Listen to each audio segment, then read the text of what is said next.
Hello learners, welcome to the studio of NIOS. I am Dr. Asha Singh from Lady Irwin College. Our lesson today is play and learning, and our topic is creating appropriate environment for children to play. Today we will talk about the environment in two contexts. One is children are growing at home, and then as they grow, they also have transitions to an educational setting, a creche, an Anganwadi or a nursery school. So what are the different ways in which adults can organize the spaces, time for children to play? Now we know that play is anything. Any object can become a play material. The child can take a glass and say, pop, pop, pop, mum, mum. So this is, but be sure that now you don't know, the child has picked this up. The child may want to throw it. So have appropriate objects in the child's environment. Now usually in the home what people do is they child-proof the house, that anything dangerous or anything they think that the child will touch and get dirty, they move it away. Now of course you have to protect the child from dangerous objects, but remember, don't remove or make the space so clean that the child can move about.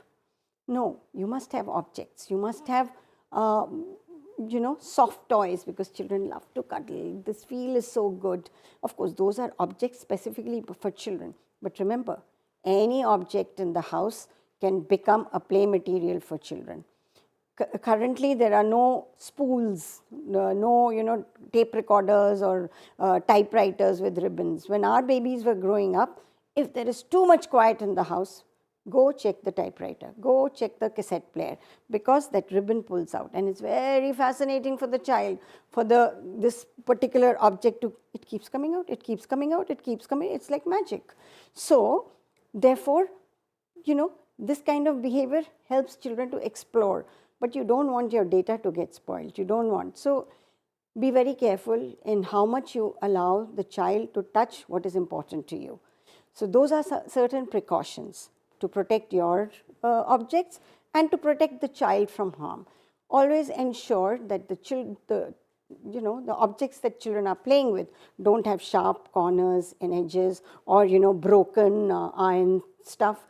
It has to be, because the child will mouth. If it's broken, it'll hurt the child's lips.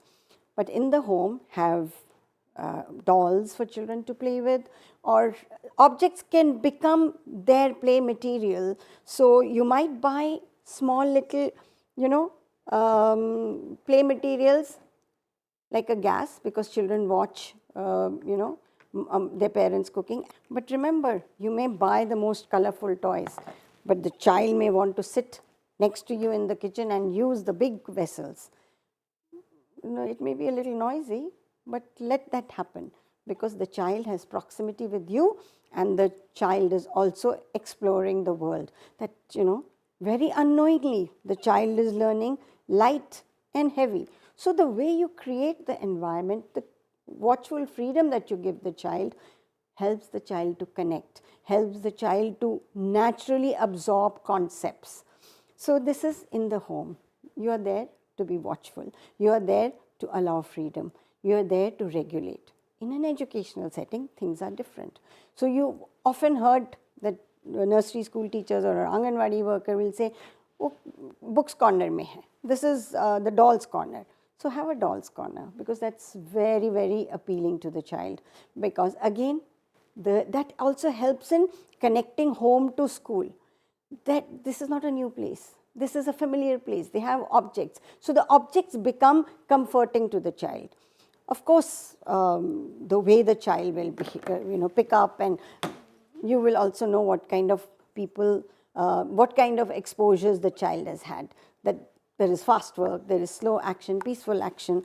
So a doll's corner is for the child to express, to feel comfortable, but also for you to learn something about what the child has seen, what the child talks, what children talk and what actions they do, also tells us about what is the inner state of the child. So by watching children at play, you can also contribute to the child's well-being by altering the program. You must have little books for the child to see. Now you'll say, small babies, they don't know how to read, but they're getting familiar. And usually there are picture books with one word. So that helps the child to know. In a world of today, print is very important. So just letting children sometimes read the book to children, sometimes now every child will pick up a book. So there must be books in the environment, there must be play objects. You could have a storytelling corner that today tell me story of the pigeons. Why is this there? So the child goes and brings, because they are used to it. They also know that we can do this. There can be another story about the birds. There can be another story about Tanya who's come to visit. So in an educational setting, the child may just go and stand, Tanya, Tanya, that means the child wants to know. So if there are designated spaces, children also associate that now I can do artwork.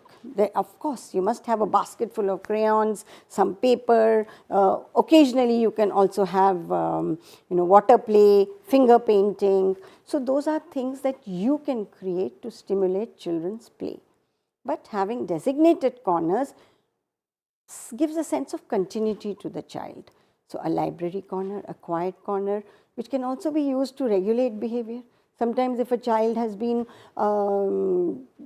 very naughty and troubling others, sometimes children get into this mood. So, okay, let's go to the quiet corner and let's do some painting. Remember, not making the calm corner or the quiet corner as the punishment zone.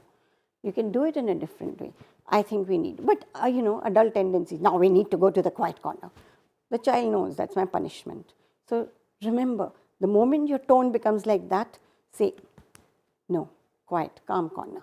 Therefore, let's go there. Let's do some painting. So it's the spaces you create, the attitudes you have that creates environments conducive for play, which will help us to provide children opportunities to express, be creative, and make connections in the world. Thank you.